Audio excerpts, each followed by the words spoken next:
Good morning, ladies and gentlemen. Welcome back to the chamber, and you are kindly requested to take your seats, please.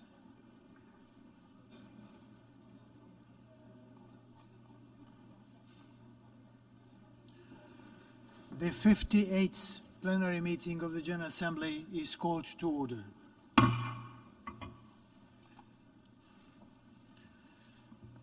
Before proceeding further, I would like to remind members that all meeting participants are encouraged to consider wearing a mask while indoors, including in the General Assembly Hall and in conference rooms. And before proceeding to the items on the agenda, I would like to, on behalf of the General Assembly, to extend our deepest sympathy and heartfelt condolences to the governments and people of Turkey and the Syrian Arab Republic for the tragic loss of life and damage that have resulted from the recent earthquake. I now invite representatives to stand and observe a minute of silence in tribute to the memory of those who lost their lives.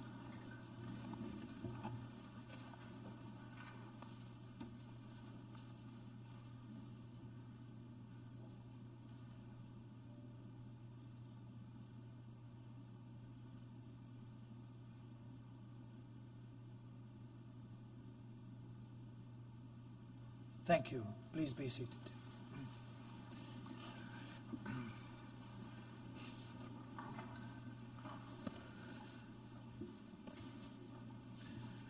I'd like, in keeping with established practice, to invite the attention of the General Assembly to documents A/77/702/Addendum 1 and 2, in which the Secretary General informs the President of the General Assembly that since the issuance of his documentation contained in document A/77/702, Dominica and Equatorial Guinea have made the payment necessary to reduce the arrears below the amount specified in Article 19 of the Charter. May I therefore take it that the General Assembly takes note of the information contained in these documents? It is so decided. The General Assembly will resume its consideration of the agenda item 113, entitled, I quote, Report of the Secretary General on the work of the organization, end of quote. In connection with this item, the General Assembly has before it the report of the Secretary General on the work of the organization issued as document A/77/1.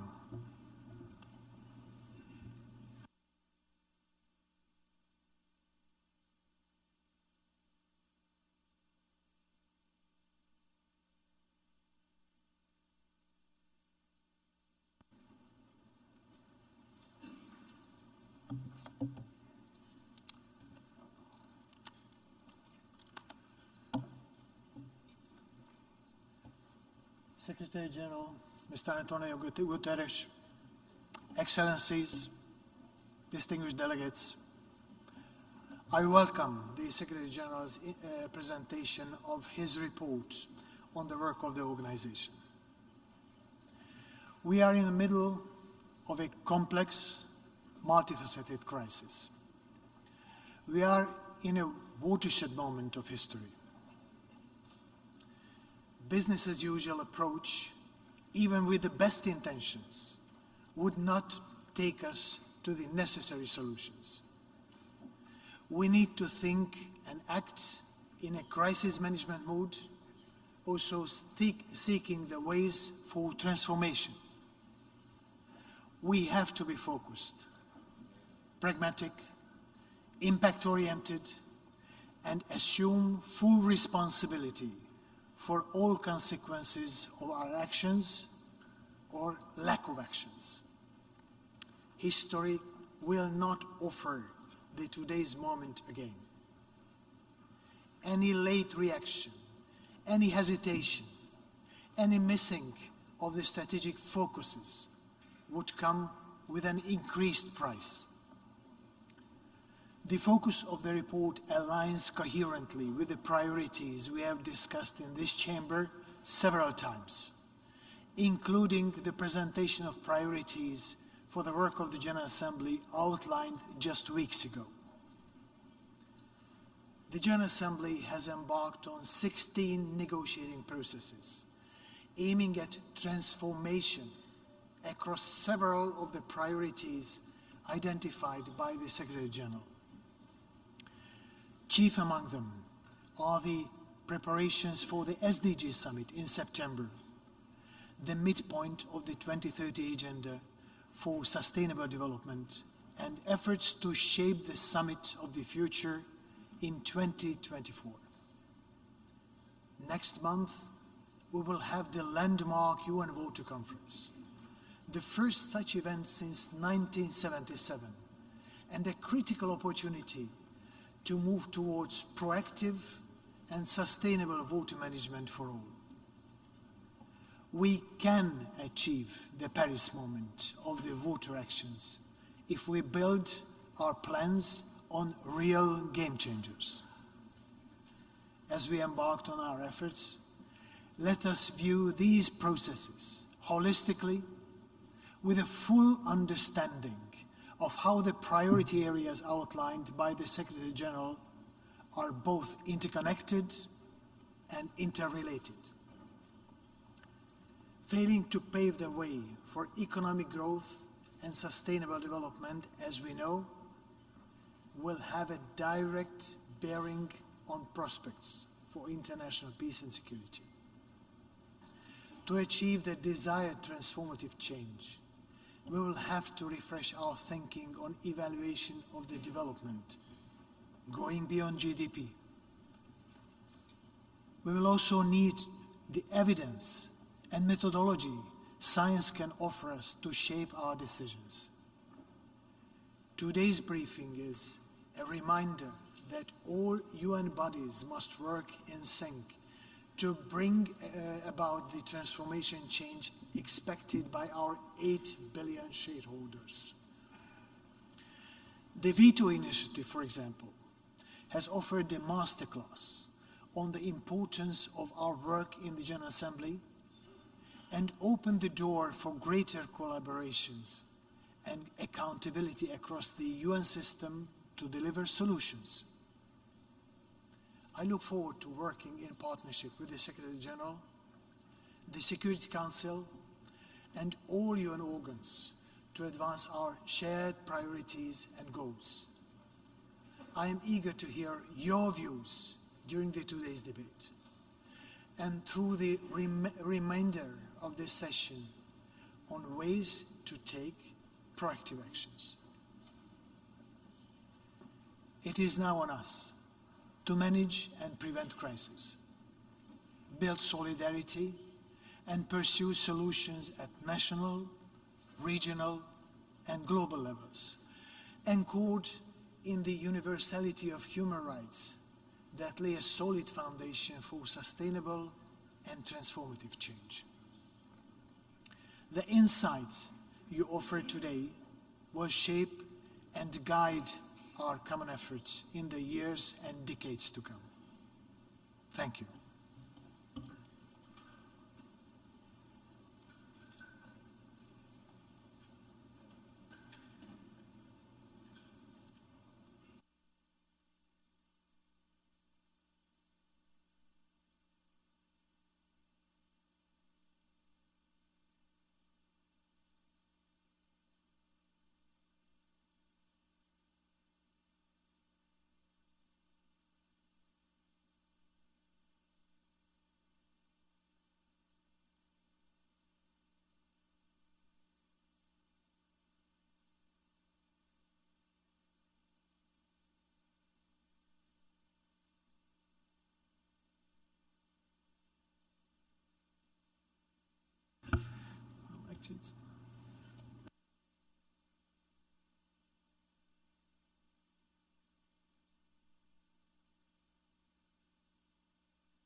Before proceeding further, as stated in my letter dated 23rd of January 2023, the Secretary General will make a statement to brief on his priorities for 2023, after which the formal meeting will be suspended for an informal meeting for interactions from the membership.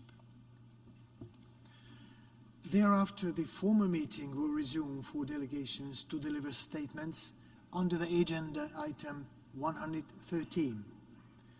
After his departure, the Secretary General's seat at the podium may be occupied by his representative. If I hear no objection, we shall proceed accordingly.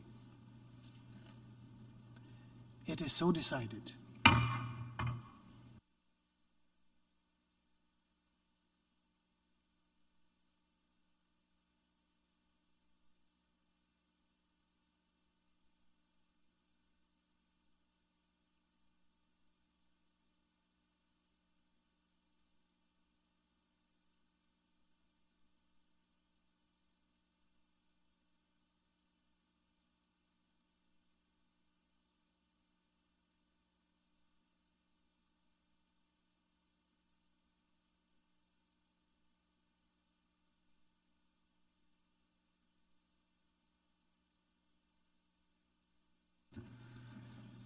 I now give the floor to the Secretary General of the United Nations, His Excellency Mr. António Guterres, to brief the Assembly on his priorities for 2023.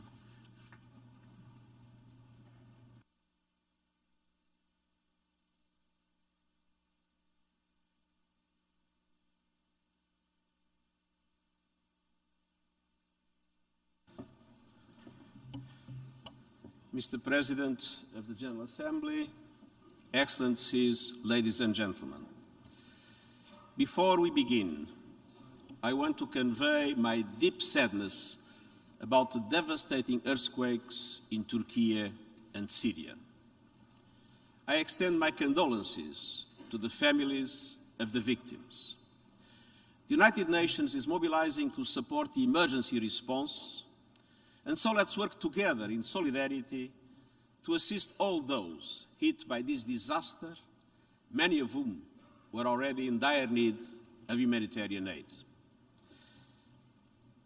During my tenure as High Commissioner for Refugees, I went several times to work in that area. And I will never forget the extraordinary demonstration of generosity of the people of the area. It is time for all of us to show the same solidarity that I've witnessed in the area in relation to refugees fleeing one of the most difficult conflicts of our time. Excellencies, 1 month ago, we turned the calendar on a new year.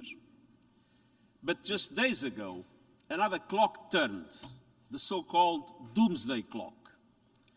That symbolic clock was created 76 years ago by atomic scientists, including Albert Einstein. Year after year, experts have measured humanity's proximity to midnight, in other words, to self-destruction. In 2023, they surveyed the state of the world with the Russian invasion of Ukraine, the runaway climate catastrophe, rising nuclear threats that are undermining global norms and institutions. And they came to a clear conclusion. The doomsday clock is now 90 seconds to midnight, which means 19 seconds to total global catastrophe. Now, this is the closest the clock has ever stood to humanity's darkest hour, and closer than even during the height of the Cold War. In truth, the doomsday clock is a global alarm clock. We need to wake up and get to work. Excellencies, we have started 2023 staring down the barrel of a confluence of challenges unlike any other in our lifetimes. Wars, green dawn. The climate crisis burns on. Extreme wealth and extreme poverty rage on. The gulf between haves and have-nots is cleaving societies, countries, and our wider world. Epic geopolitical divisions are undermining global solidarity and trust. This path is a dead end. We need a course correction. And the good news is that we know how to turn things around on climate, on finance, on conflict resolution, on and on. And we know that the cost of inaction far exceeds the costs of action. But the strategic vision, the long-term thinking and commitment is missing. Politicians and decision makers are robbed by what I call a preference for the present. There is a bias in political and business life for the short term, the next poll, the next tactical political maneuver to cling to power, but also the next business cycle or even the next day's stock price. The future is someone else's problem. This near-term thinking is not only deeply irresponsible, it is immoral, and it is self-defeating. Because it makes the problems we face today, in the here and now, more intractable, more divisive, and more dangerous. We need to change the mindset of decision-making. And my message today comes down to this. Don't focus solely on what may happen to you today and later. Look at what will happen to all of us tomorrow and act. Excellencies, we have an obligation to act in deep and systemic ways. After all, the world is not moving incrementally. Technology is not moving incrementally. Climate destruction is not moving incrementally. We cannot move incrementally. This is not a time for tinkering, it's a time for transformation. A transformation grounding in everything that guides our work, starting with UN Charter and the Universal Declaration of Human Rights. This year marks the 75th anniversary of the Universal Declaration, the distillation of our shared mission to uphold and uplift our common humanity. It was bold, ambitious, and audacious. And we need to take inspiration from its spirit and its substance. The Declaration reminds us that the inherent dignity and equal inalienable rights of all members of the human family is the foundation of freedom, justice, and peace. When I look at human rights in the broadest sense, with a 21st century lens, I see a roadmap out of the dead end.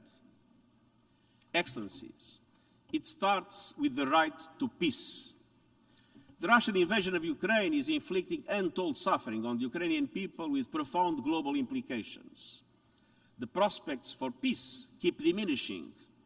The chances of further escalation and bloodshed keep growing. I fear the world is not sleepwalking into a wider war. I fear it's doing so with its eyes wide open.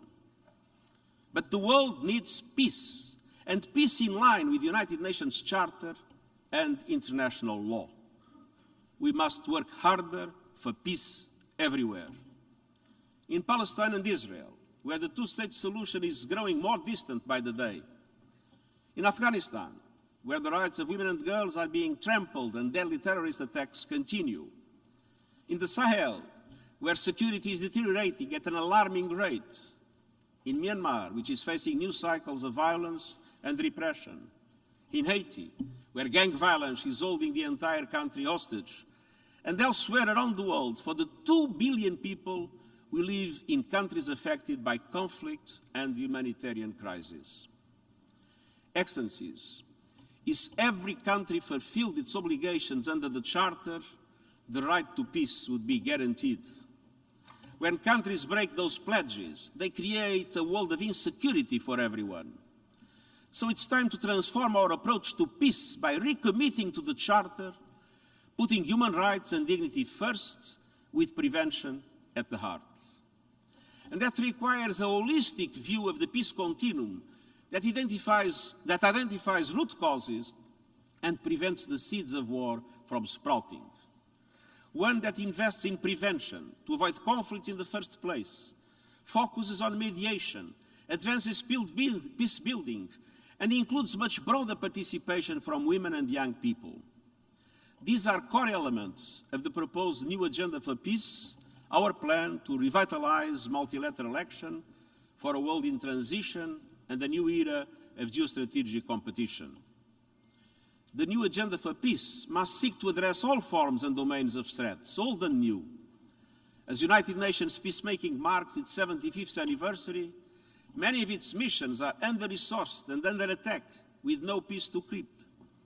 We will increase our commitment to reforms through the Action for Peacekeeping Plus initiative. But the new agenda for peace must recognize the need for a new generation of peace enforcement missions and counter-terrorist operations, led by regional forces, with a Security Council mandate under Chapter 7 and with guaranteed predictable funding. And the African Union is an obvious partner in this regard. It is also time to bring disarmament and arms control back to the center, reducing strategic threats from nuclear arms and working for their ultimate elimination. Nuclear-armed countries must renounce the first use of these unconscionable weapons.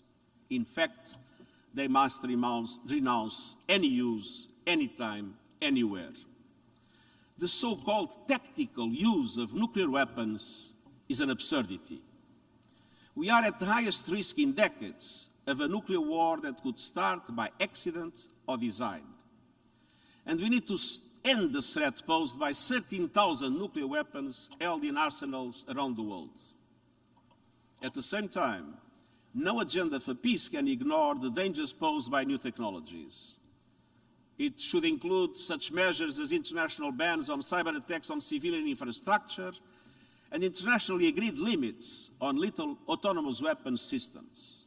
Human agency must be preserved at all costs. Excellencies, the new agenda for peace should aim to maximize the convening power of the United Nations as a platform for broad-based coalitions and effective diplomacy. The Black Sea Grain Initiative shows this approach can get results even in the middle of a deadly war.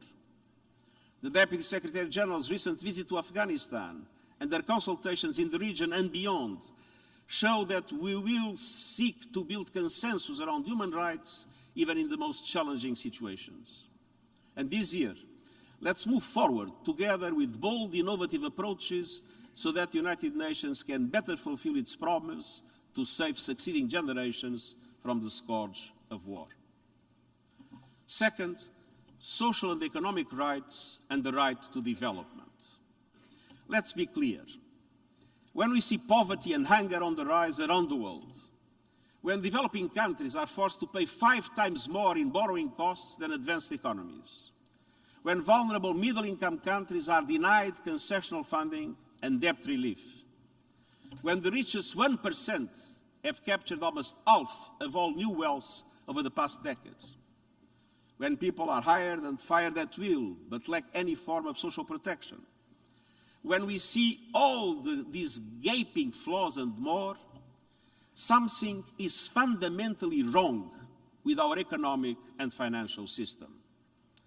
The global financial architecture is at the heart of the problem. It should be the means through which globalization benefits all, yet it is failing. The global financial architecture does not need a simple evolution. It needs a radical transformation. It is time for a new Bretton Woods moment. A new commitment to place the dramatic needs of developing countries at the center of every decision and mechanism of the global financial system. A new resolve to address the appalling inequalities and injustice laid bare once again by the pandemic and the response. A new determination to ensuring developing countries have a far greater voice in global financial institutions, and a new debt architecture that encompasses debt relief and restructuring to vulnerable countries, including middle-income ones in need, building on the momentum of the Bridgetown Agenda. In particular, multilateral development banks must change their business model and accept a new approach to risk. They should multiply their impact by massively leveraging their funds to attract greater flows of private capital to invest in the capacity of developing countries to achieve the Sustainable Development Goals. This means scaling up guarantees and adopting first-class positions in coalitions of financial institutions to support developing countries. Without fundamental reforms, the richest countries and individuals will continue to pile up wealth, leaving crumbs for the communities and countries of the global south. Excellencies, while we work to achieve these systemic reforms, we have opportunities before us to rescue the Sustainable Development Goals, starting with the Summit of Least Developed Countries next month and leading to September's SDG Summit. Let me be clear. The SDG Summit will be the centerpiece moment of 2023. Halfway to 2030, the SDGs are disappearing in the rearview mirror. Countries should come to the SDG Summit with clear benchmarks to tackle poverty and exclusion and advance gender equality. And the world must come together to mobilize resources now. And that means urgently ensuring that developing economies have the liquidity to fund investments in quality education, universal health care, pandemic preparedness, decent work, and social protection. And this provides sound foundations for a new social contract based on rights and opportunities for all, as set out in our Common Agenda report. By the SDG Summit, I urge G20 to agree on the global SDG stimulus that I proposed last November at the G20 Summit to support the countries of the Global South. Despite a measure of better news in recent days related to the North American, European, and Chinese economies, we cannot forget the enormous difficulties that are faced by developing countries and indeed by working people everywhere. I will continue to push for immediate action, but also for fundamental reforms, using the convening power of the United Nations for real change. Excellencies, the right to development goes hand in hand with the right to a clean, healthy, sustainable environment. We must end the merciless, relentless, and senseless war on nature. It is putting our world at immediate risk of hurtling past the 1.5-degree temperature increase limit, and now still moving towards a deadly 2.8 degrees. Meanwhile, humanity is taking a sledgehammer to our world's rich biodiversity with brutal and even irreversible consequences for people and planet.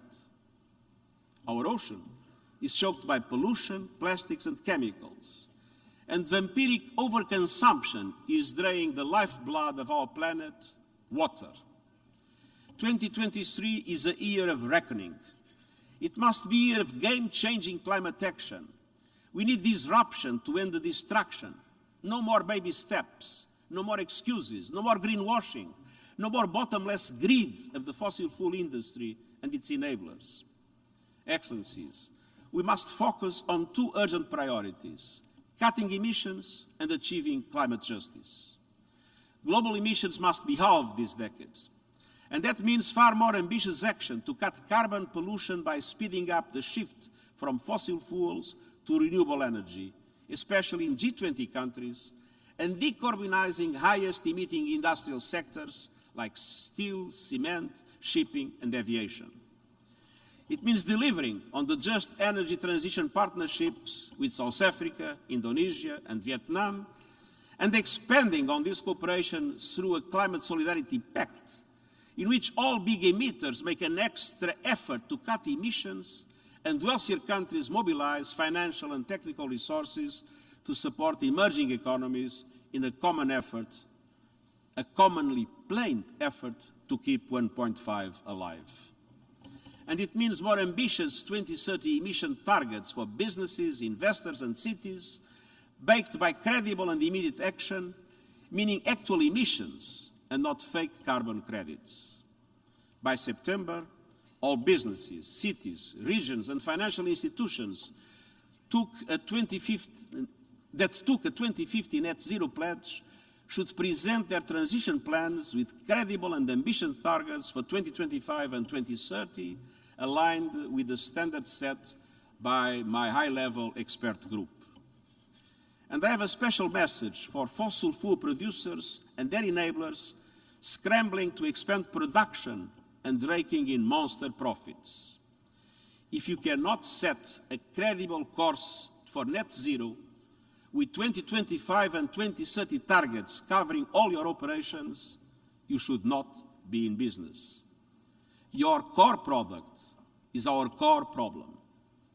We need a renewables revolution, not a self-destructive fossil fuel resurgence. Excellencies, climate action is impossible without adequate finance.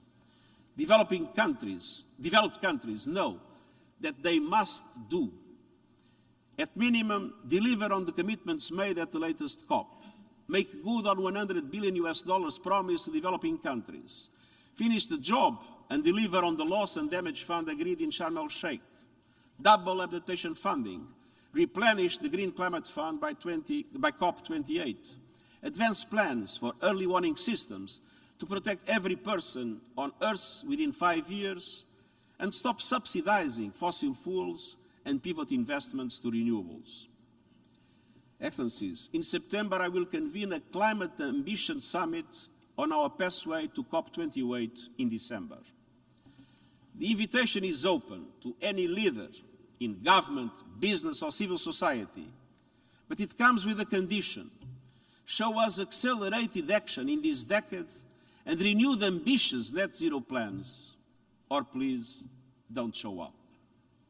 COP28 in December will set the stage for the first ever global stocktake, a collective moment of truth to assess where we are and where we need to go in the next 5 years to reach the Paris goals. We must also bring the global biodiversity framework to life and establish a clear pathway to mobilize sufficient resources. And governments must develop concrete plans to repurpose subsidies that are harming nature into incentives for conservation and sustainability. Action on oceans means new partnerships and tougher efforts to tackle marine pollution and overfishing, safeguarding marine biodiversity, and more. And the Water Summit in March must result in a bold water action agenda that gives our world's lifeblood the commitment it deserves. Climate action is the 21st century greatest opportunity to drive forward all the Sustainable Development Goals. A clean, healthy and sustainable environment is a right we must make real for all. Excellencies, force, respect for diversity and the universality of cultural rights. Wherever we are from, wherever we live, culture is humanity's heart and soul. It gives our lives meaning. Universality and diversity are critical to cultural rights. And those rights become meaningless if one culture or group is elevated over another. But from the destruction of sacred burial sites to state-sponsored religious conversion and so-called re-education programs, universal cultural rights are under attack from all sides. Anti-Semitism, anti-Muslim bigotry, the persecution of Christians, racism and white supremacist ideology are on the march. Ethnic and religious minorities, refugees, migrants, indigenous people, and the LGBTQI+ community are increasingly targeted for hate online and off. Many impositions of power profit from caricaturing diversity as a threat. They sow division and hatred. They weaponize cultural differences. Social media platforms use algorithms that amplify toxic ideas and funnel extremist views into the mainstream. Advertisers finance this business model. Some platforms tolerate hate speech, the first step towards hate crimes. The United Nations outreach program on the Holocaust and the genocide against the Tutsi in Rwanda, and our strategy and plan of action on hate speech are part of our commitment to protecting cultural rights and diversity around the world. We will call for action from everyone with influence on the spread of mis and disinformation on the internet. Governments, regulators, policymakers, technology companies, the media, civil society. Stop the hate. Set up strong guardrails. Be accountable for language that causes harm. And as part of my report to our common agenda, we are convening all stakeholders around a code of conduct for information integrity on digital platforms. And we'll also further strengthen our focus on how mis and disinformation are impacting progress on global issues, including the climate crisis. Mesdames, Messieurs, cinquièmement, le droit à la pleine égalité des genres. L'égalité des genres est à la fois un droit humain fondamental et une solution à certains des plus grands défis de notre monde. Et pourtant, la moitié de l'humanité est bridée par la violation des droits humains la plus répandue de notre époque. En Afghanistan, les femmes et les filles sont des exilés dans leur propre pays, bannis de la vie publique, et voient chaque aspect de leur vie contrôlé par les hommes. Comme l'a dit une jeune femme, nous sommes mortes et pourtant vivantes. En Iran, des femmes et des filles sont descendues dans la rue pour réclamer le respect des droits fondamentaux au prix d'un lourd tribut personnel. Si les exemples les plus extrêmes retiennent l'attention, la discrimination fondée sur le genre est mondiale, systématique, omniprésente, et elle entrave le développement de chaque pays. Les écarts de rémunération entre les femmes et les hommes restent énormes, même dans les économies les plus avancées. Moins d'un quart des pays ont atteint la parité des genres dans l'enseignement secondaire supérieur. Au rythme actuel, il faudrait 286 ans pour que les femmes obtiennent le même statut juridique que les hommes partout. Et la situation ne fait qu'empirer. Au niveau international, certains gouvernements s'opposent désormais à l'inclusion même d'une perspective de genre dans les négociations multilatérales. Nous assistons aussi à une intense remise en cause des droits des femmes et des filles. Les droits sexuels et reproductifs des femmes et leur protection juridique sont menacés. Je me retrouve souvent face à des panels exclusivement masculins, manels, sur des thèmes qui touchent aussi bien les femmes et les filles que les hommes et les garçons. Cette pratique doit être bannie. L'égalité des genres est une affaire de pouvoir. Le patriarcat, s'appuyant sur des millénaires de pouvoir, se réaffirme. Et l'Organisation des Nations Unies s'y opposera et continuera de défendre les droits des femmes et des filles partout dans le monde. Dans ce cadre, j'ai demandé un examen indépendant de nos capacités en matière d'égalité des genres à travers tous les piliers de notre travail. Les conclusions et recommandations porteront sur les structures, le financement et le leadership afin que nous puissions mieux servir les femmes du monde entier. Et je redoublerai également des efforts pour soutenir les mesures, y compris les quotas, visant à combler les écarts de représentation des femmes dans les élections, les conseils d'administration ou les négociations de paix. La Commission de la condition de la femme se concentrera sur les disparités fondées sur le genre dans le domaine des sciences et des technologies qui exacerbent les énormes inégalités dans le monde numérique. Au sein de notre organisation, je préserverai et consoliderai les progrès réalisés dans les postes de haute direction et je développerai nos efforts à tous les niveaux. Excellences, sixièmement, les droits civils et politiques comme fondement des sociétés inclusives. La liberté d'expression et la participation à la vie politique constituent l'essence même de la démocratie et renforcent les sociétés et les économies. Or, nombreuses sont les régions du monde où ces droits sont menacés, tandis que la démocratie recule. Sous couvert de pandémie de Covid-19, nous avons vu se développer une pandémie de violation des droits civils et politiques. Des lois répressives restreignant la liberté d'exprimer des opinions. Les nouvelles technologies fournissent bien souvent un alibi et des moyens de contrôle, la liberté de réunion et même la liberté de circulation. Les militants des droits humains sont souvent harcelés, maltraités, mis en détention et pire encore. L'espace de la société civile se réduit sous nos yeux. Et dans un nombre croissant de pays, les médias sont en ligne de mire.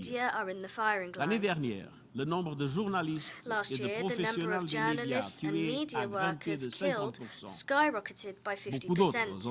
encore Many ont été more harcelés, were harassed, emprisonnés et imprisoned torturés. and tortured. Pour contribuer à la réalisation de To mon help appel à l'action realize en my faveur des call droits to humains, action for human nous nous rights, employons à faire we are progresser les working to libertés advance fondamentales, fundamental à freedoms, promouvoir une to promote participation more plus systématique de la systematic société civile participation by à tous nos civil travaux society et in à all our protéger work l'espace and to civique protect dans le civic monde entier. space around the world. Et nous renforçons notre And soutien we are aux strengthening our lois et support for politiques laws and qui policies protègent les droits that à la protect the right to participation, la liberté participation and the right to d'expression, freedom y of compris expression, la including liberté a et free and l'indépendance des independent médias. media. Mesdames et messieurs, Excellencies, enfin, nous finally, devons prendre conscience we must que les recognize menaces that auxquelles nous all sommes the confrontés threats that we portent non face seulement atteinte aux droits de nos undermine not contemporains, only mais people's également aux rights droits des today, but générations also the futures. rights of future Il generations. s'agit là d'une This responsabilité is a basic fondamentale et d'un responsibility indicateur déterminant and a de bonne litmus gouvernance. test of good governance. Pourtant, les générations futures sont souvent Too often, souvent future oubliées. generations are barely an Le sommet de afterthought. l'avenir, qui se tient l'an Next year's prochain, summit doit of the placer ces future droits must au bring cœur de notre together débat those mondial. rights to the forefront of Notamment the faire la global paix avec la discussion, nature, making peace with garantir un nature, avenir numérique ensuring ouvert, an libre et open, inclusif free, pour inclusive digital avec future un for pacte all, mondial, a numérique global mondial, digital compact, éliminer les armes de eliminating destruction weapons of massive mass et destruction, construire une and building gouvernance more plus just juste et plus and inclusive. inclusive governance.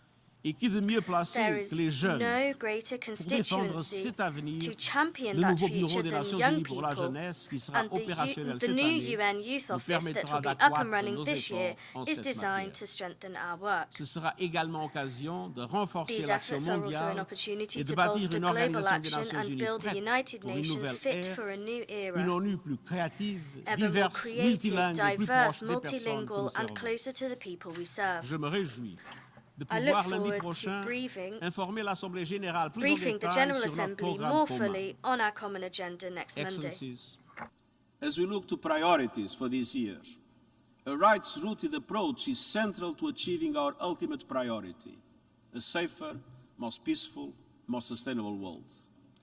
The Charter and the Universal Declaration of Human Rights point the way out of today's dead end. They are a source of solutions and a source of hope. Let us draw from that source. Let us draw from that hope and act decisively before it is too late. Time is short. The clock is ticking. Thank you.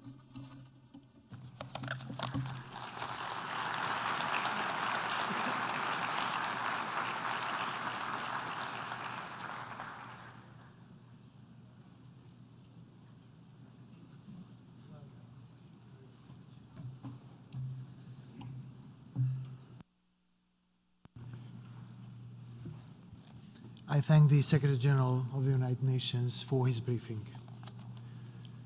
As mentioned earlier, I will now suspend the meeting for an informal meeting. The formal meeting will then be resumed for the delegations to deliver statements under Agenda Item 113. The formal meeting is now suspended.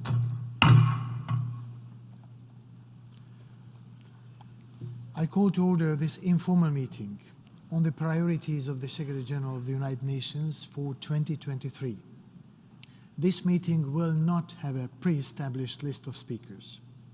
In order to request the floor, delegations are kindly requested to press the button on the console before them. Those speaking on behalf of a group should inform the Secretariat in order to be given priority in the speaking order. As mentioned earlier, Member States are reminded that this segment will be followed by the resumption of the formal meeting in which delegations will have an opportunity to deliver statements under Agenda Item 113. In order to hear as many speakers as possible within the limited time, may I request delegations to make their interventions concise and not longer than 2 minutes when speaking in their national capacity and 3 minutes when speaking on behalf of the group. I thank you for your cooperation.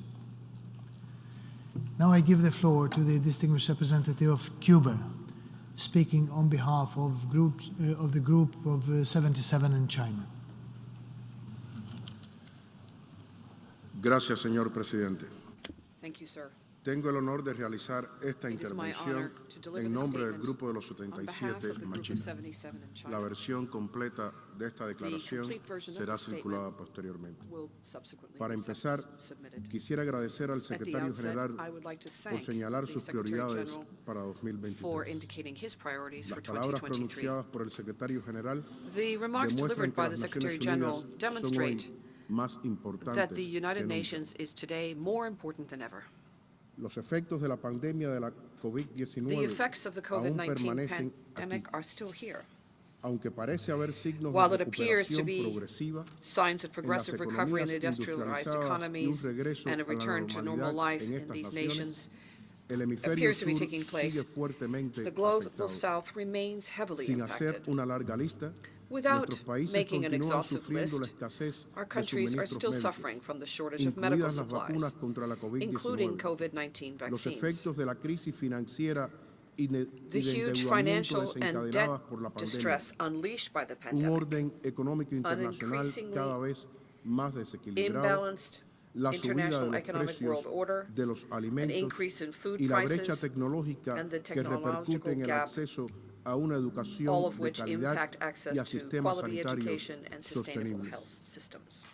Incluso el Banco Mundial Even ha the World indicado Bank que por has primera indicated vez that en for the 25 first años time in la 25 pobreza years, extrema extreme aumentó poverty al mismo tiempo que la increased riqueza at the extrema same pace que creció and at the same drásticamente time when con la extreme pandemia. wealth dramatically was raised with the Los más pandemic. pobres no pueden seguir The asumiendo poorest el cannot costo en beneficio continue de los assuming más the ricos. cost for the benefit of Algunos the informes wealthiest. señalan Some que tres reports cuartas partes de los gobiernos indicate del that mundo 3/4 of the prevén world's governments recortes del are gasto planning público impulsados austerity-driven por la public austeridad, sector spending cuts, incluidos los de including sanidad y on educación, healthcare and por education, valor de to the tune of some $7,8 billones $7.8 en los trillion próximos over the next 5 5 años. years. Está claro It quiénes is serán crystal clear los más afectados. who will be the most affected. Reconocemos el audaz llamado del secretario We general recognize en and favor applaud de the un mundo Secretary más General's equilibrado, bold en call for a particular more balanced world, mediante una especially reforma urgente de la through arquitectura urgent reform financiera of the international internacional. financial A architecture. este respecto, In this el regard, Grupo de los 77 the Group of Machina 77 in trabajará China will be activamente actively a lo largo working del año throughout the para year pasar de to las move exigencias a la from acción. demands to action. Aplaudimos la iniciativa del secretario We general applaud the Secretary del General's estímulo initiative para el of the cumplimiento SDG de los ODS. stimulus. Es fundamental que se movilicen recursos It is financieros critical that additional adicionales financial de resources from los países developed desarrollados countries para apoyar be la mobilized implementación de to los support the ODS, implementation lo of the cual es más SDGs, urgente, which is more teniendo en urgent than cuenta que ever, todas las considering proyecciones the fact estiman that que projections estamos en estimate camino that we are de no on the road alcanzar las metas towards not establecidas achieving the en la Agenda targets 2030. set in the El 2030 grupo agenda. prestará especial The group will atención pay a la particular cumbre sobre attention los ODS to the que SDG se summit, celebrará a which will be held finales de later este this año year, y estamos and dispuestos we a are apoyar prepared to support todos los esfuerzos all para efforts obtener in order resultados to obtain concretos. concrete results. En este sentido, el grupo también In this reconoce la connection, the group presentación del also informe Nuestra recognizes the Agenda Común submission of the y report, espera Our con Common interés Agenda, los debates and looks relacionados forward durante to este año related discussions sin during this perder de year vista without la losing centralidad sight y of the prioridad de centrality la and cumbre de priority los of the ODS. SDG summit. Consideramos el informe We como un esfuerzo See adicional the report para as an impulsar additional la effort to implementación de la boost the Agenda implementation 2030 of the y no 2030 para agenda modificar and not los to compromisos reshape previos. previous También commitments. destacamos que We would este also debe ser highlight that this un must proceso be liderado an intergovernmental-led en process plena consonancia in con la naturaleza de keeping with esta the nature of organización. this organization. De igual manera, somos conscientes de la We importancia are de la also ciencia aware y la of the tecnología importance of para technology reducir la and brecha cada science vez to mayor que bridge the existe increasingly entre los widening países gap desarrollados between developed and y los países developing en countries desarrollo en los ámbitos in the económico, economic, social social, y and ambiental. environmental En este areas. sentido, el In this grupo regard, reconoce también the el group also interés que el recognizes presidente de la Asamblea the ha interest that the concedido a President este of this ámbito. General Assembly Con el fin de contribuir a estos esfuerzos, in this field. la presidencia In order cubana to del Grupo de contribute los to these endeavors, 77 the Cuban Machina chairmanship of the acogerá una G77 in cumbre China del will grupo host sobre a summit ciencia, of the group tecnología on e science, innovación technology, and junto innovation. antes del just inicio de la before Semana de Alto the Nivel beginning of the de la high-level Asamblea week of the General. General Assembly this year. Deseamos concluir insistiendo We would like to nuevamente conclude en by el once importante again papel stressing de la ONU the para important evitar role of the United consecuencias Nations in irreversibles avoiding en el mundo. irreversible consequences in Las the world. Naciones Unidas The deben ser United más que Nations nunca must be un more than lugar de ever encuentro a donde se convening produzcan place debates where francos frank y and open abiertos discussions en pos de take acciones place apropiadas in the para pursuit of afrontar los appropriate action numerosos retos to a confront los the que nos many enfrentamos. challenges that we face. Ese diálogo That y esos dialogue procesos and those deben processes llevarse a cabo should be no undertaken solo entre los not Estados only miembros, among member sino states, también but also entre estos y between la member Secretaría. states and the Secretariat. Afortunadamente, la Fortunately, situación the sanitaria health en Nueva situation in York New York permite now ahora makes it estar possible to be presente present en at these estas premises instalaciones y and tener to have una mayor closer participación. participation and engagement. Todos debemos We all beneficiarnos de must ello, incluido take el advantage of personal de la this, Secretaría, including the al staff que of the los Secretariat, Estados miembros which we as member exigimos states que tenga una require presencia to física have a en physical este presence in this edificio building como as parte part de of la the dinámica normal normal de la operations organización. at the United Nations. Recordamos que de acuerdo con We el would also concepto recall de that in rendición de keeping with the cuentas concept of aprobado por la accountability Asamblea General, approved by the General la Assembly, Secretaría y su the personal Secretariat and its deben staff lograr resultados should de alta achieve calidad y high-quality la plena results aplicación and full de todos los implementation mandatos of all the aprobados mandates por los approved órganos by the United intergubernamentales Nations de la intergovernmental organización. bodies. Por último, Finally, el grupo de los 77 the Machina Group of 77 quisiera in China reafirmar al would like secretario to general reaffirm to nuestro the apoyo Secretary y General cooperación our para support and reforzar cooperation el papel in de las Naciones reinforcing the Unidas role of the United tal y como Nations se establece as set en la forth Carta de las in Naciones the United Unidas. Nations Charter. Muchas gracias. Thank you. I thank the distinguished representative of Cuba, and now I give the floor to the distinguished representative of Morocco, speaking on behalf of the like-minded group of countries, supporters of the middle-income countries, to be followed by Samoa. Thank you very much, Mr. President. Mr. Secretary General, I have the honor to speak on behalf of the like-minded group of countries supporters of middle-income countries. At the outset, I would like to express our appreciation to the Secretary General on behalf of LMGM Mix for the comprehensive briefing on your priorities for achieving a peaceful, resilient, and sustainable world for present and future generations. Mr. Secretary General, middle-income countries represent 75% of the world's population and 33% of the world's GDP, but also 62% of the world's poor. The middle-income trap is a reality that continues to hinder our effort to achieve economic growth and complicates the way for achieving sustainable development in its social, economic, and environmental dimension.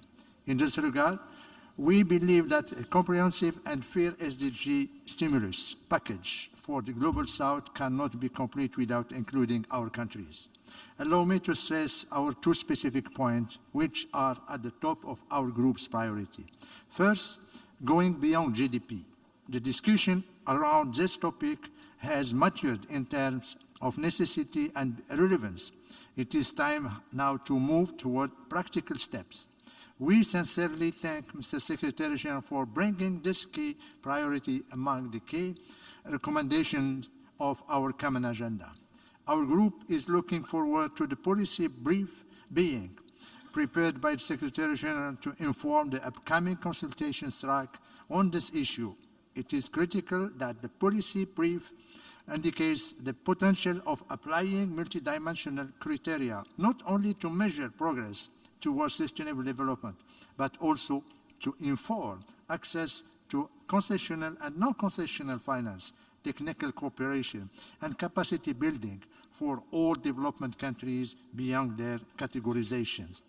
It is evident that beyond GDP discussion has the potential to transform the financing for development dynamics and provide fiscal space for developing countries in sustainable manner, considering their structural gaps and multidimensional vulnerability. Two, rethinking and revamping development cooperation within and with middle-income countries. One of the pillar and the entry points For this, revamping is the crucial mapping exercise. The group looks forward to the mapping exercise being conducted under your leadership. We expect that your report will provide clear and actionable conclusions and recommendations on how the United Nations system can strengthen the support provided to MICs, including to the consideration of long-term systemic strategies that consider their multidimensional challenges. In this vein, we would like to hear from you, Mr. Secretary General, on the state of preparation of the outcome of this mapping exercise, the agencies that are involved, and your expectation in terms of each timeline. Monsieur le Président, Monsieur le Secrétaire Général, je voudrais faire quelques remarques au nom Secretary General, I would like to make some remarks on behalf of my country, the Kingdom of Morocco. First, the climate emergency is imposing in terms of universal justice existential issues too. This remains to be a priority for Morocco and will be at the next high-level meeting. Two, the high-level meeting on the SDGs and financing for the SDGs will be a key moment to reiterate our commitment to sustainable development that is universal and equitable. And it will be a time to agree on solutions in order to reverse the negative impact of the COVID-19 pandemic. Africa must be at the heart of these processes. Three, the Summit of the Future is planned for 2024, and we now have the time to prepare through the ministerial meeting in 2023. However, in order to continue with momentum on the implementation of our common agenda, we need tangible results by adopting a declaration that is concise, action-focused, and focused on the future during the ministerial summit. 4, the Kingdom of Morocco reiterates its full support to your proposals to develop a new agenda for peace that ensures access to investment and focusing on prevention and peace building, as well as the respect of human rights, gender equality and human dignity. 5, the Kingdom of Morocco commends your continued efforts to guarantee financial stability and to maintain the predictability of our organization. In this respect, Morocco was one of the first to join the pledge to predictable, and we will be increasing our contributions and for resident coordinators with $100,000. I thank you. I thank the distinguished representative of Morocco, and now I give the floor to the distinguished representative of Samoa, speaking on behalf of the Alliance of Small States, to be followed by the European Union. Mr. President, Secretary General, I am pleased to deliver this statement on behalf of the Alliance Small Island States and to align with the statement delivered by the distinguished permanent representative of Cuba on behalf of the Group of 77 and China. Mr. President, AOSIS welcomed the convening of this meeting to enable the Secretary General to provide us with his annual briefing on his priority for the year ahead. Through you, we wish to express our appreciation to the Secretary General for his briefing and for his continued effort to help steer this august organization to respond to our current crisis and challenges, which, if faced frontally and together, can be surmountable. We are especially thankful that you, Mr. Secretary General, for a strong and consistent advocate for SITS and recognize our unique and special challenges. You have not only advocated for us, but you have also personally spearheaded and contributed to several initiatives in an effort to help SITS on the forefront of responses. We are heartened to hear several of our key issues remain front and center on your priorities for this year. SITS priorities remain focused around 3 pillars, namely climate change, sustainable development, and ocean, targeting specific areas of attention to deliver tangible results on the ground. In August 2024, we will convene the 4th UN Conference for SITS, and as you are aware, we have already begun the initial preparatory process in an effort to ensure, firstly, that we have a successful close-off of the Samoa pathway, which will guide us to a more focused and targeted development blueprint to move us forward post-2024. Having a whole UN approach to the reporting of the Samoa pathway, especially in the pooling of data and its analysis, is critically needed. As SITS, we continue to grapple with, firstly, the increased negative impact of climate change, which threaten our very existence as a small island nation. It is very disheartening to have to continue to hold on to the empty promises and pledges while the major contributors to this climate crisis continue to monitor and blame each other without fulfilling their obligations and commitment. We will continue to advocate for accelerating climate mitigation and adaptation measures at the UNFCCC, and we will do our part to ensure that the Loss and Damage Fund is operationalized and fully functional. However, Mr. Secretary General, as we welcome your initiative to convene a climate summit this year, we believe the focus of the summit should be centered on climate accountability to track progress related to ambition in previous commitment, particularly by the major emitters, and the need for corresponding ratcheting up through enhanced 1.5 aligned commitment, primarily by updated NDCs. It should act as a precursor to the final outcome of the global TST and MWB with both backwards and forward-looking elements to ensure that the 1.5 aligned collective action is taken within this decade.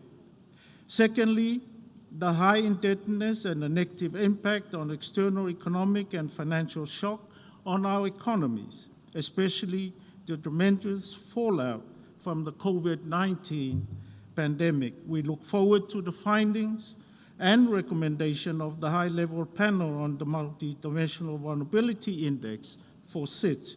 After 30 years, Mr. President, it is finally time to shepherd in a new financial architect that can truly address the needs of SITs in a comprehensive manner.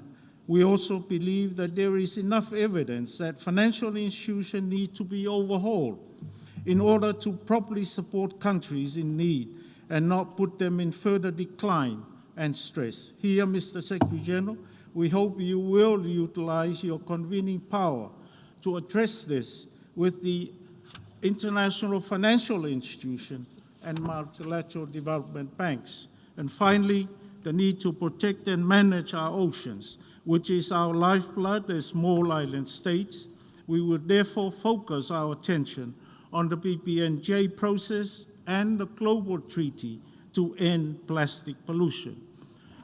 Mr. President, Mr. Secretary General, AOSIS is very concerned with the influx of the overabundance of processes that instead of really providing solutions to our problems, continue to rewrite and repackage the 2030 agenda.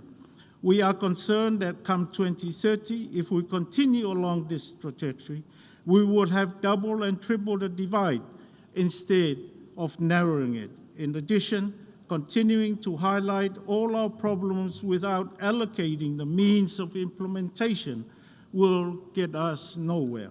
It is now the time to seriously look at finance development activities. Mr. President, serious times demand serious action.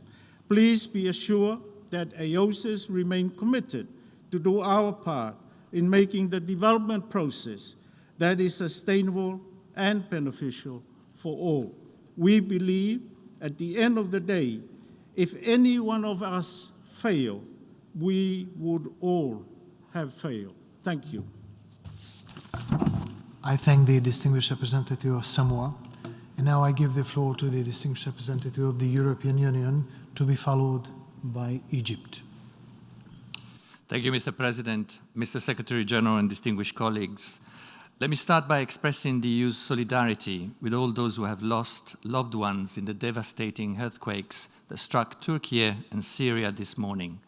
Via the EU Civil Protection Mechanism, EU member states are mobilizing search and rescue teams to support first responders, and we are coordinating further support with Turkish authorities. Mr. President, I have the honor to speak on behalf of the European Union and its member states. The candidate countries North Macedonia, Montenegro, Serbia, Albania, Ukraine, the Republic of Moldova and Bosnia-Herzegovina, the potential candidate country Georgia, as well as Andorra, Monaco and San Marino align themselves with this statement. Let me thank you, Mr. Secretary General, for presenting your priorities for 2023. We share your analysis and are convinced that the interlocking challenges facing humanity can and must be solved through united, collective action. This makes the United Nations more needed than ever, a United Nations that delivers as a platform for international cooperation and solidarity. 2022 was a year of multiple crises. The impacts of COVID-19 and climate change, food insecurity and the energy crisis, the crippling effect of debt on so many vulnerable countries, the proliferation of conflicts and disinformation, all these have continued to cause immense distress for millions of people around the world. Against this background, Russia's war of aggression against Ukraine is not just aggravating some of those impacts. It has caused the biggest humanitarian crisis in Europe since the Second World War. It is also a blatant violation of the UN Charter and a challenge to the international rules-based order, which the United Nations stand for. Secretary General, the European Union and its member states are determined to protect the integrity and relevance of the UN system, both as a mechanism of collective security and to address what you have called the perfect storm of crises. We need to keep the promise of the SDGs. This is not simply the expression of a just and necessary solidarity. This is in the very interest of the EU and its member states. The EU, despite the war of aggression which is ravaging Europe and inflicting suffering to millions of people, will stay the course and continue to contribute to reducing poverty and inequality, alleviating humanitarian crises, tackling climate change, reforming food systems, promoting energy and digital transformation, and preventing undermining human rights. Allow me to go through some of the main priorities for our action. Unfortunately, in 2022, the global peace and security environment continued to deteriorate in many parts of the world, from the Sahel to Haiti or Afghanistan. In places where there was hope for progress, peace processes stalled, such as in Yemen, where the truce wasn't renewed, or Libya, with no progress on the political process. In other regions, worrying developments show that the situation could flare up at any moment, be it in the Middle East or in the Great Lakes region. And some situations have gone off the media's radar. This month marks the second anniversary of the coup in Myanmar. Our thoughts and solidarity go to the people of Myanmar, where the international community has so far failed to provide any solution. Fortunately, in this bleak landscape, progress has been achieved in some places and needs to be preserved. We think of Ethiopia, Sudan, and Colombia. Despite such difficult tasks, we still believe that UN is the place capable of preventing, managing, and resolving conflicts. The Secretary General's role is first and foremost to act as the guarantor of the UN Charter and its priorities. The SG could use its prerogative, contained in Article 99 of the UN Charter, to bring to the attention of the Security Council any matter which, in his opinion, may threaten the maintenance of international peace and security. Secretary General's role is also to act as mediator in major crises. You can bring countries together, as you have done on the Black Sea Grain Initiative. Afghanistan is another crisis where the UN is a unique convener, and in this respect, we commend the Deputy Secretary General's Mohammed for her recent visit in Afghanistan and reiterate our strong support to UN efforts. Under your leadership, the UN can set an ambitious new agenda for peace. And in that respect, how can we achieve an ambitious agenda against the polarized and conflict-ridden climate in which we find ourselves? And how can we reestablish the primacy of dialogue and diplomacy over war and violence? In 2023, financing for development should be our priority, more than ever. You can count on the EU at the FFD Forum in April, the high-level dialogue on FFT in September, and of course, at the SDG Summit to play its part. In parallel, we have the work tracks on beyond GDP and reform of the international financial system. In this context, however, let us ensure that our discussions here in New York build upon the work done at the G20, the IFIs, the OECD, and other places. We do not need duplication, we need synergies. It is our collective responsibility to ensure that the UN development system works efficiently as a key enabler of the 2030 agenda. The system is faced with serious funding issues, and we should collectively find solutions. The main SDG-specific conference coming up is the UN Water Conference. Delivering concrete solutions to accelerate the implementation of SDG 6 should be our shared priority. Sustainable and efficient water management is also critical to support the achievement of the entire 2030 agenda. The Global Biodiversity Framework, the Climate Ambitious Summit, the Food System Summit stock-taking moment to be hosted in Rome in July will all be key milestones towards the SDG Summit. It is also essential to take stock of the state of the global health agenda, and we look forward to discussing the scheduled milestones and giving urgent top-level political attention to global pandemic prevention, preparedness, and response. Today's growing humanitarian needs and an unprecedented funding gap require broadening the donor base with more solidarity and a fair share approach. Work on the digital agenda is also a high political priority for the EU. We stand for a global, open, free, stable, and secure cyberspace grounded in the rule of law, human rights, and democratic principles. Dear Secretary General, the whole UN system, not just the Office of the High Commissioner for Human Rights, must be strongly committed to promote and protect human rights everywhere. The 75th anniversary of the Universal Declaration of Human Rights gives you an additional responsibility in this respect. The EU invites the Secretary General to strengthen all three pillars of the UN equally, and deplores that the funding and hence the support for human rights is increasingly threatened by certain delegations. Fighting for human rights also means taking action to ensure accountability when they are violated. To use somebody else's words, today's impunity is tomorrow's crime. No state of development or crisis can serve as a pretext to justify the violation of any human rights. We reaffirm today the EU's continued and equal engagement on both civil and political rights and economic, social, and cultural rights. Against a background of global backsliding of gender equality, we count on your support, Mr. Secretary General, and on all UN actors to keep the full enjoyment of all human rights by all women and girls and their empowerment at the center of the attention. Mr. Secretary General, be assured that the EU and its member states will continue to engage in a spirit of good faith and constructive cooperation on the range of interconnected challenges we are facing today. I thank you.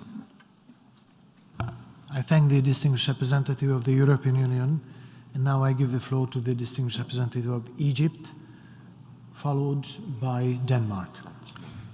Thank you very much, Honorable PGA, Honorable SG. Egypt is speaking on behalf of the African group, and I'll start with a remark on the list of speakers, because the African group is the largest group right after the G77. However, we have been on and forth with the Secretariat on that.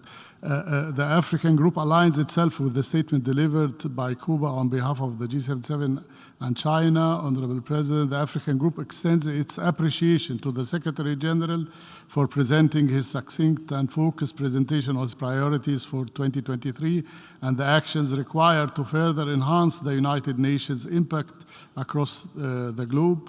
Much of what we have heard today from the Secretary General relates to our African continent. Indeed, Africa remains one of the most affected regions by a myriad of challenges that the world has to grapple with.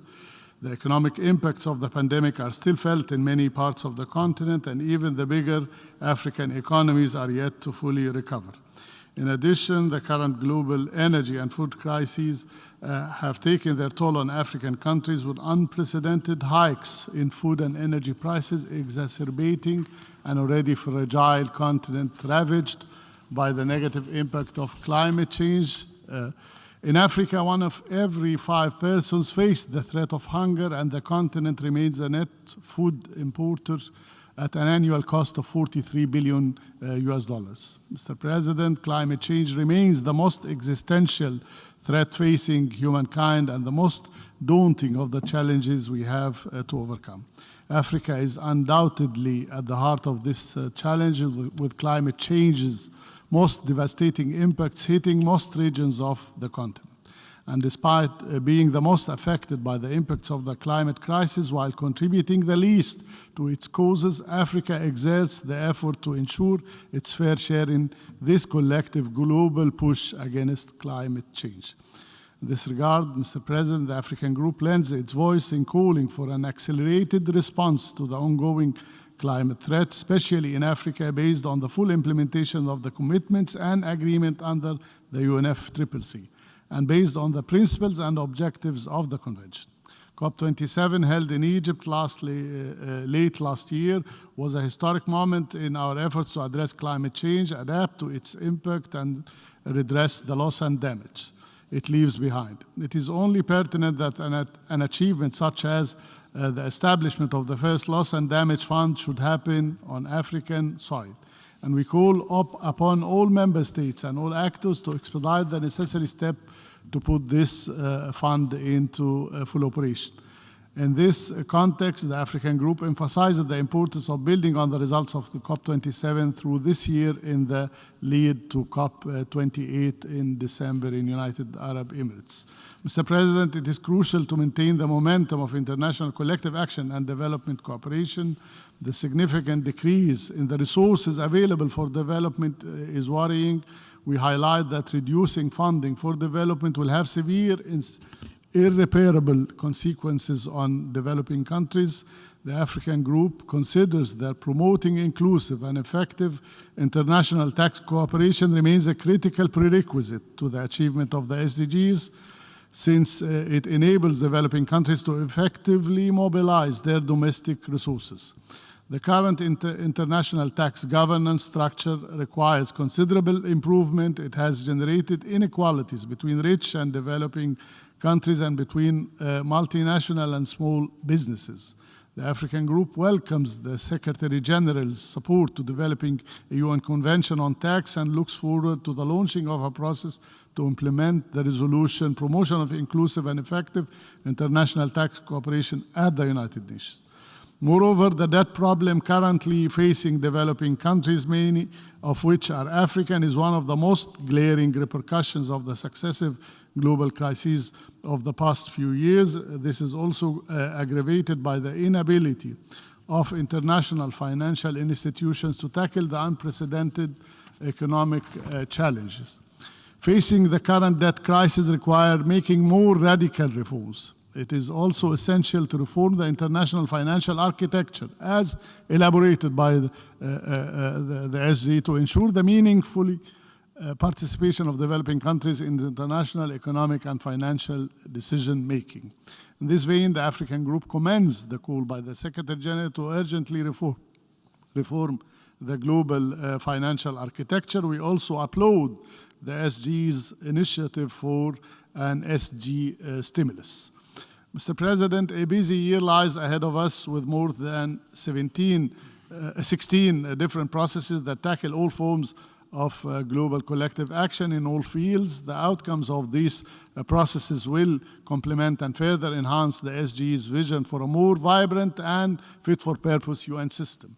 The African Group will be involved in all these processes throughout the year, as indicated by a number of African PRs serving as co-facilitators.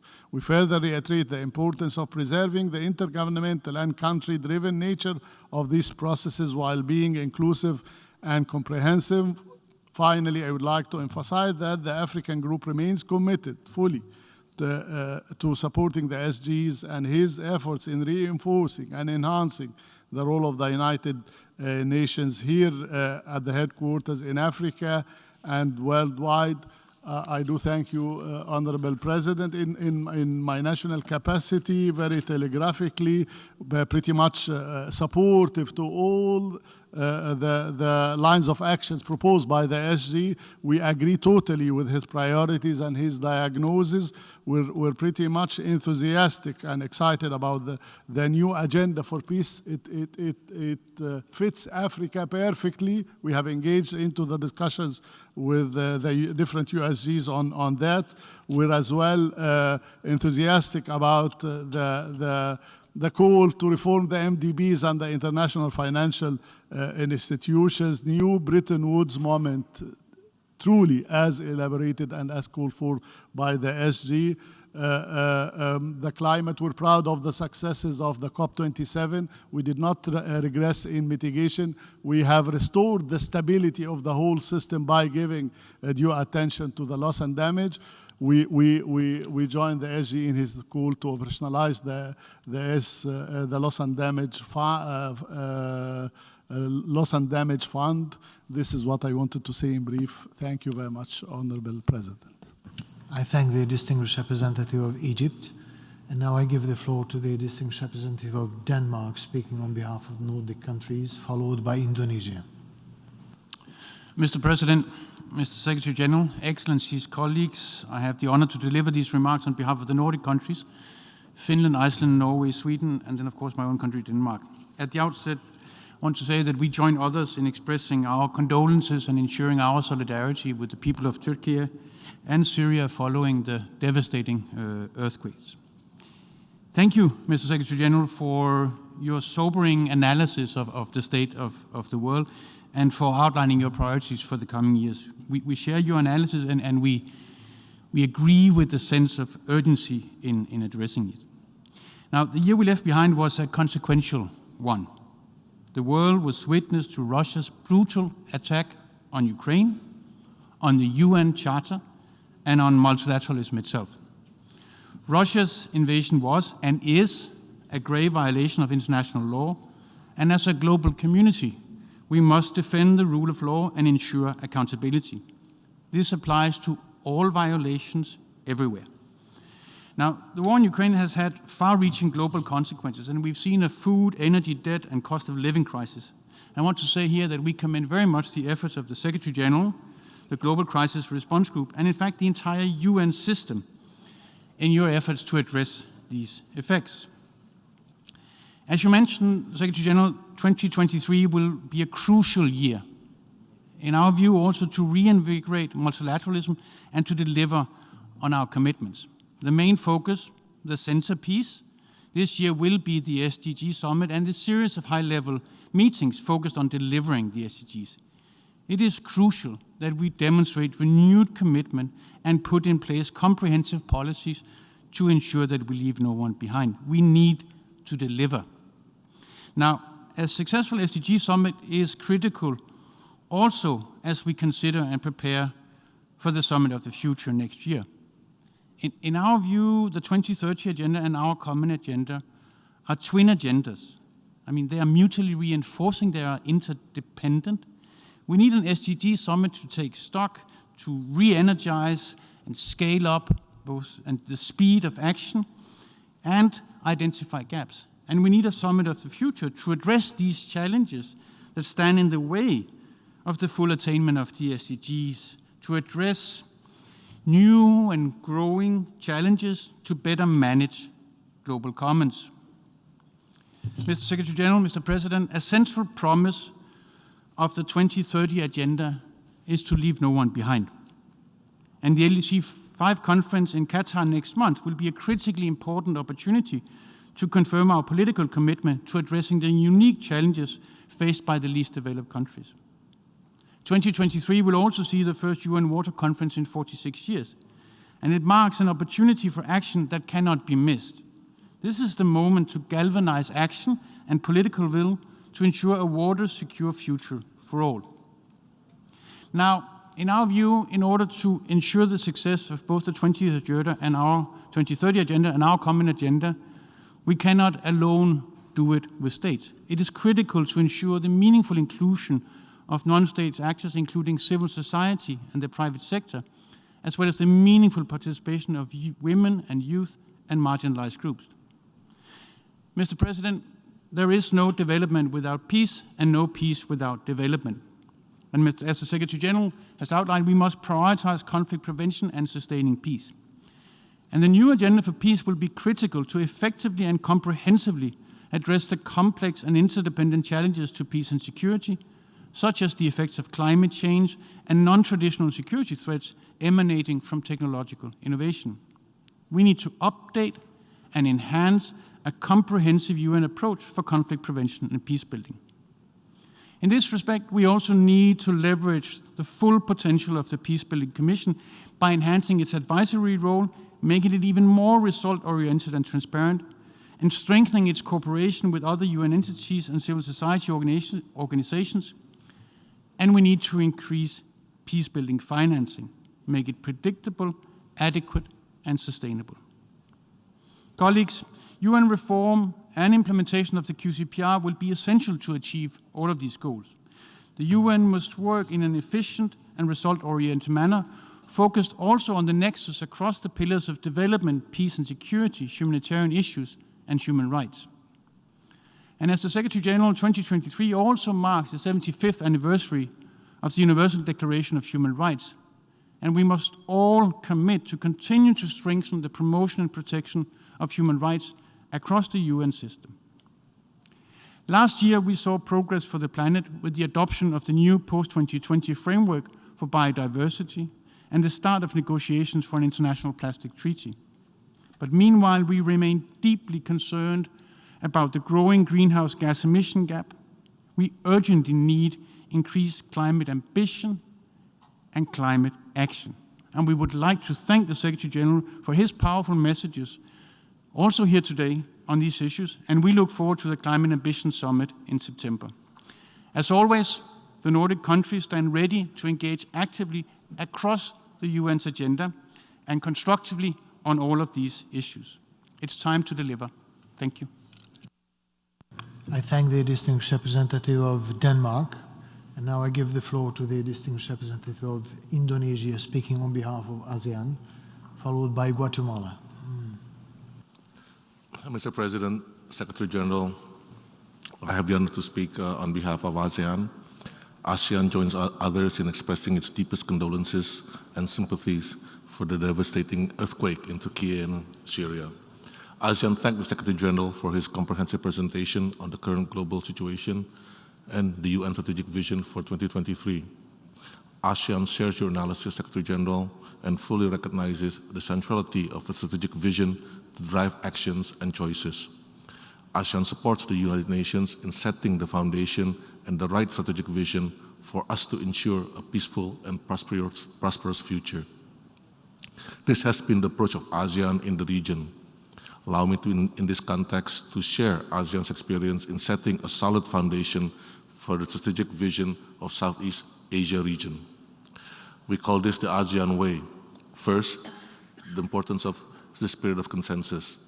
At the heart of every decision taken in ASEAN, consensus has always been the main currency. Through consensus, we ensure that ASEAN member states are staged at the same level of readiness and ownership and are able to move as one in harmony. Through consensus, we ensure that our strategic vision serves the benefit of all ASEAN member states. Such spirits of consensus and solidarity is of utmost importance and most needed today in the UN if we are to achieve your strategic vision. In a world faced by complex and compounded challenges, pushing for quick and instant decision while avoiding deliberation with diverse perspective might seem to be a panacea. It is certainly not. The UN has the responsibility to prove its relevance, and this can be pursued through the spirit of consensus and solidarity. Second, understanding the difference, prioritizing constructive dialogue, and respecting state sovereignty. Within the UN, upholding the principles of international law and the UN Charter, settling disputes by peaceful means, understanding differences, and respect to sovereignty are therefore of key importance. They will strengthen efforts in pursuing concrete social and economic development and protection of cultural rights that benefits members based on their specific and context. Furthermore, it will motivate greater impacts on various issues pertinent to global community, such as climate and environment actions, gender equality, and human rights issues. The said principles are also upheld within ASEAN. ASEAN continues to exercise a balanced approach in its work to ensure respect towards differences that may arise between countries. With this approach, we continue to expand to become stronger and more inclusive. Third, the centrality of regional mechanism. Regionalism holds an important and irreplaceable role in the achievement of the priorities set out by the Secretary General. Through its deep understanding of the situation on the ground and the multilateralism spirit of its member, regional organizations play an important role in connecting the dots between global playing field to the lives of people in the region, thus becoming an important puzzle piece in reinvigorating multilateralism and revamping global governance architecture. This year, the ASEAN Chair, as ASEAN Chair, Indonesia takes the theme ASEAN Matters, Epicentrum of Growth. We want to ensure that ASEAN matters and remains relevant to continue being an anchor of peace and stability in the region and to be the epicenter of growth in the region and beyond. Last week, at the first ASEAN Foreign Ministers meeting, we emphasized ASEAN's strong commitment to uphold key principles, shared value, and norms enshrined in the international law and UN Charter. We continue to nurture inclusive and rule-based regional architecture which contribute to our shared aspiration of promoting peace, security, stability in the region. As an outward-looking region, ASEAN will continue engaging its partners in areas of common interest and concern to address global and regional challenges under the principle of ASEAN centrality. It is indeed high time for the UN to advance collaboration with regional organizations across the world and translate it into concrete cooperation. Mr. President, allow me to conclude by reiterating ASEAN's commitment to supporting multilateralism founded in the principle of UN Charter anchored in international law. In this regard, ASEAN will continue to engage in the upcoming discussion of the preparation of the Summit of the Future based on the Secretary General's report on our common agenda, a reflection of our commitment to build a stronger multilateral system anchored in the United Nations. I thank you, Mr. President. I thank the distinguished representative of Indonesia. And before offering the floor to the distinguished representative of Guatemala, let me offer you, ladies and gentlemen, that due to time constraint, I will now close the list of speakers, and the following countries are on the list for the informal part of our discussions: Guatemala, Dominican Republic, Plurinational State of Bolivia, Armenia, China, Romania, El Salvador, Singapore, Tajikistan, United Kingdom, Cambodia, Australia, New Zealand, Djibouti, Chile, Argentina, Kyrgyzstan, Maldives, Bangladesh, Uruguay, Switzerland, and Vietnam. Could I also remind you, Excellencies, that after the informal part of our discussions, as it was decided in this morning, the formal part will be resumed, where the formal statements will be expected to be delivered. Now, could I kindly ask you, in your further informal interventions, to stick to the 2 minutes limits when delivering national statements, and 3 minutes when you would like to address the Secretary General on behalf of a group of countries. Now I offer the floor to the distinguished representative of Guatemala, followed by the Dominican Republic. Gracias, señor presidente. Thank you, sir. Guatemala agradece al secretario general, señor António Guterres, por la presentación de su memoria de labores y sus prioridades para 2022. Deja claro que sin duda alguna without any doubt, we are going through turbulent times, and thus the work of the United Nations is more necessary than ever. From our point of view, the purposes and principles of the United Nations Charter and respecting those are more important than ever. The peace and security architecture has enormous challenges to face, as we've seen recently with the Russian aggression against Ukraine. Guatemala would like to reaffirm that the international community must speak with a single voice in that sovereignty, independence, and territorial integrity of Ukraine under the United Nations Charter and international law must be respected and defended. Guatemala takes note of the recommendations of the Secretary General for the long term, proposing solutions at the national, regional, and worldwide level in order to build a more egalitarian world, which is more resilient and more sustainable, based on the 2030 Agenda and human rights. In his report, the Secretary General highlights the fact that experience and evidence shows that focusing on conflict does not really help the world population, and therefore it's necessary to continue reinforcing peace building in a cross-cutting manner within the organization, with human rights systems and development systems bolstered in order to prevent crises and manage the various risks amongst them, which include reducing poverty, grappling with climate change, promoting energy and digital transformation, reforming food systems, addressing the needs of middle-income countries, ban the use of nuclear weapons and other weapons of mass destruction, regulating and limiting conventional weapons, amongst others. We also applaud the advances made in the revitalized development system and the strengthening of operational activities for development, because we believe in the premise that more investment in sustainable development, in resiliency and prevention, will lead to fewer crises in the future. That is sustainable peace. However, we are concerned about the financing crisis that is affecting development and which is getting much less financing substantially, much less than peace and security, for instance, is another pillar.